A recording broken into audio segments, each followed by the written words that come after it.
CBSE 10ാം class വിദ്യാർത്ഥികളെ ഏവർക്കും പുതിയ ഒരു വീഡിയോയിലേക്ക് സ്വാഗതം. ഇന്ന് നമ്മൾ കാണുന്നത് മറ്റൊരു വ്യാകരണമാണ്. വ്യാകരണത്തിൻ്റെ പേര് പ്രയോഗം മാറ്റുക എന്നുള്ളതാണ്. കൃത്യമായിട്ട് നിങ്ങൾക്കറിയാം, CBSE ബോർഡ് എക്സാമിന് ചോദിക്കുന്ന, ബോർഡ് എക്സാം എന്നല്ല എല്ലാ എക്സാമിനും ചോദിക്കുന്ന പ്രധാനപ്പെട്ട ഒരു വ്യാകരണ കാര്യമാണ്, അല്ലെങ്കിൽ ഗ്രാമർ പാർട്ടാണ് പ്രയോഗം മാറ്റുക എന്നുള്ളത്, അല്ലേ? നോക്കൂ, വാക്യത്തിൽ കർത്താവിനാണോ കർമ്മത്തിനാണോ പ്രാധാന്യം എന്ന് കാണിക്കാൻ വരുത്തുന്ന മാറ്റമാണ് പ്രയോഗം. എന്താണ് പ്രയോഗം? ആദ്യം നമ്മൾ മനസ്സിലാക്കേണ്ടത് എന്താണ് പ്രയോഗം. വാക്യത്തിൽ കർത്താവിനാണോ കർമ്മത്തിനാണോ പ്രധാനമെന്ന് കാണിക്കാൻ വരുത്തുന്ന മാറ്റമാണ് പ്രയോഗം. മനസ്സിലായോ? അപ്പോൾ പ്രയോഗം പൊതുവെ രണ്ട് വിധമാണുള്ളത്. പ്രയോഗം രണ്ട് വിധമാണുള്ളത്. ഏതൊക്കെയാണ്?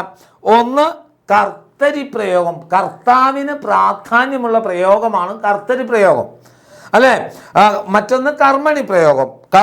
വാക്യത്തിൽ കർത്താവിനാണ് പ്രാധാന്യമെങ്കിൽ അത് കർത്തരി പ്രയോഗമായിരിക്കും. നോക്കൂ, കർത്തരി പ്രയോഗം എന്ന് പേര്. പ്രധാന പദം എപ്പോഴും നിർദ്ദേശിക വിഭക്തി. എന്താ നിർദ്ദേശിക വിഭക്തി എന്ന് അറിയണ്ടേ, അല്ലേ? വിഭക്തി പ്രത്യയങ്ങൾ 7 എണ്ണമാണ്, അല്ലേ? 7 വിഭക്തിയും അതിന് 6 വിഭക്തി പ്രത്യയവുമുണ്ട്. 7 വിഭക്തിയാണ് നമുക്കുള്ളത്. അതിൽ ആദ്യത്തെ വിഭക്തിയാണ് നിർദ്ദേശിക. നിർദ്ദേശിക, ഉദ്ദേശിക, ആധാരിക നിങ്ങൾ പഠിച്ചാൽ തോന്നുന്നു, അല്ലേ? നിർദ്ദേശിക, പ്രതിഗ്രാഹിക, അതുപോലെ സംയോജിക, ഉദ്ദേശിക, പ്രയോജിക, സംബന്ധിക, ആധാരിക, ഇങ്ങനെ 7 എണ്ണമാണ് നമുക്കുള്ളത്. അതിൽ ആദ്യത്തേതാണ് നിർദ്ദേശിക വിഭക്തി. നിർദ്ദേശിക വിഭക്തിക്ക് പ്രത്യേകിച്ച് പ്രത്യയമില്ല. രാമൻ, പാമ്പ്, ഇങ്ങനെ നാമത്തെ കുറിക്കുന്നതാണ് നിർദ്ദേശിക വിഭക്തി എന്ന് പറയുന്നത്. ഒരു നാമത്തെ കുറിക്കുമ്പോൾ അതിൽ പ്രത്യേകിച്ച എന്ത് ചെയ്യേണ്ടതില്ല, പ്രത്യേകം ചേർക്കേണ്ട. രാമൻ, ഷാജി, ബിജു, അതല്ലെങ്കിൽ ടിൻജോ എന്നൊക്കെ വിളിക്കാൻ അവിടെ പേരിനോട് ചേർന്നിട്ട് എന്ത് വേണ്ട, പ്രത്യയം വേണ്ട. അപ്പോൾ പ്രത്യയമില്ലാതെ നിൽക്കുന്നതായിരിക്കും വാക്യത്തിൽ. പ്രധാന പദം എപ്പോഴും നിർദ്ദേശിക വിഭക്തിയിലായിരിക്കും. ഓർത്ത് വെക്കുക, കർത്തരി പ്രയോഗത്തിൽ എന്താ, പ്രധാന പദം എപ്പോഴും നിർദ്ദേശിക വിഭക്തിയിലായിരിക്കും. അച്ഛൻ മകനെ ഉപദേശിച്ചു. ഇവിടെ മകനെ ഉപദേശിച്ചു, അച്ഛനാണ് ഏറ്റവും പ്രധാനമുള്ളത്, അച്ഛനാണ് പ്രാധാന്യമുള്ളത്. അച്ഛന് പ്രാധാന്യമുള്ള അച്ഛൻ്റെ കൂടെ എന്തെങ്കിലും വന്നിട്ടുണ്ടോ നോക്കിയേ. അച്ഛൻ്റെ, അച്ഛനാൽ, അച്ഛനുടെ, അച്ഛൻ്റെ, അല്ല അച്ഛന്, അങ്ങനെയുള്ള അച്ഛനാൽ, അങ്ങനെയുള്ള ഏതെങ്കിലും പദം വന്നിട്ടുണ്ടോ? നിർദ്ദേശിക വിഭക്തിയിൽ ആ പ്രധാന വാക്യം. കർത്തരി പ്രയോഗത്തിൽ പ്രധാന വാക്യം നിർദ്ദേശിക വിഭക്തിയിലായിരിക്കും. അതായത് യാതൊരുവിധ പ്രത്യയവുമില്ല. അവനെ, അല്ലെ, അവനാൽ, അവൻ്റെ തുടങ്ങിയ പദങ്ങളൊന്നും വേണ്ട. പ്രധാന വാക്യം എപ്പോഴും നിർദ്ദേശികയിലായിരിക്കും. അച്ഛൻ മകനെ ഉപദേശിച്ചു. ചാക്കുണ്ണി റേഡിയോ തൊട്ടുനോക്കി. ചാക്കുണ്ണിക്കും അച്ഛനും ഇവിടെ എന്തെങ്കിലും വിധത്തിലുള്ള പ്രത്യയം ചേർത്തിട്ടുണ്ടോ മക്കളെ? അപ്പം നിങ്ങൾ ഓർത്ത് വെക്കേണ്ടത് എന്താണ്? കർത്തരി പ്രയോഗത്തിൽ പ്രധാന വാക്യം കിടക്കുന്നത്, പ്രധാന പദം, അല്ലെ, പ്രധാന പദം എപ്പോഴും നിർദ്ദേശിക വിഭക്തിയിലായിരിക്കും. നിർദ്ദേശിക വിഭക്തിയിലായിരിക്കുമെന്ന് പറഞ്ഞാൽ എന്താണ് അതിൻ്റെ സാരം? പ്രത്യേകിച്ച് പ്രത്യയങ്ങളൊന്നുമില്ലാതെ നിലകൊള്ളുന്നതായിരിക്കും. അച്ഛൻ, ചാക്കുണ്ണി തുടങ്ങിയ പദങ്ങൾ, അതിനെയാണ് നമ്മൾ എന്ത് വിളിക്കുക?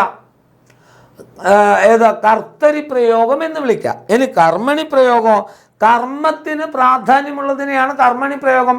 കർത്താവ്, കർമ്മം, ക്രിയ, അല്ലെ? അച്ഛൻ കർത്താവ് മകനെ കർമ്മം ഉപദേശിച്ചു, ക്രിയയാണ്, അല്ലെ? അപ്പം കർത്തരി പ്രയോഗത്തിൽ അച്ഛൻ എന്ന കർത്താവിനാണ്, കർമ്മണി പ്രയോഗത്തിൽ മകൻ എന്ന് പറയുന്ന കർമ്മത്തിനായിരിക്കും പ്രാധാന്യം. അപ്പം കർത്തരി പ്രയോഗത്തിൽ തന്നാൽ നിങ്ങൾ കർമ്മത്തിൽ തുടങ്ങണം. ആ കർമ്മം എങ്ങനെയായിരിക്കും?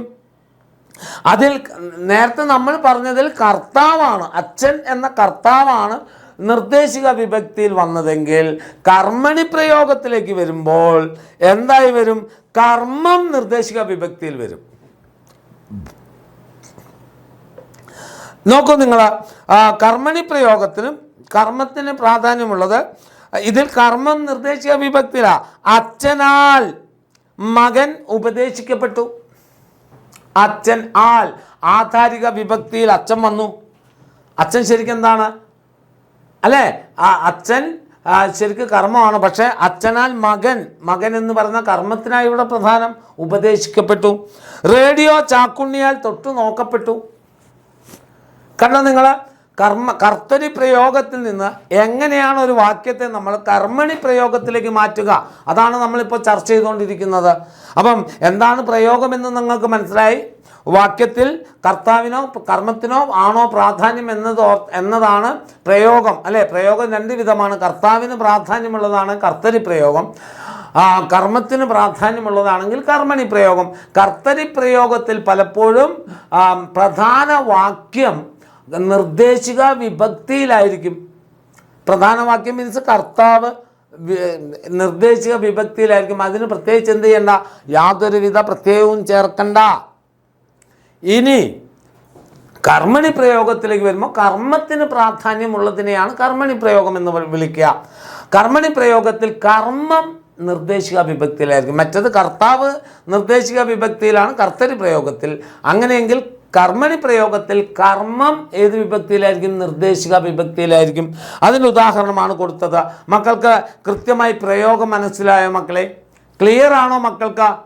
അങ്ങനെയാണെങ്കിൽ നമുക്ക് അടുത്ത ഒരു വീഡിയോവുമായി നമുക്ക് വീണ്ടും കാണാം. ഓർത്തു വെക്കുക, വളരെ ഇമ്പോർട്ടൻ്റായി ഓർത്തു വെക്കുക, പരീക്ഷയ്ക്കുള്ള പ്രധാനപ്പെട്ട ചോദ്യങ്ങളിൽ ഒന്ന് തന്നെയാണ് പ്രയോഗം മാറ്റുക എന്നുള്ളത്.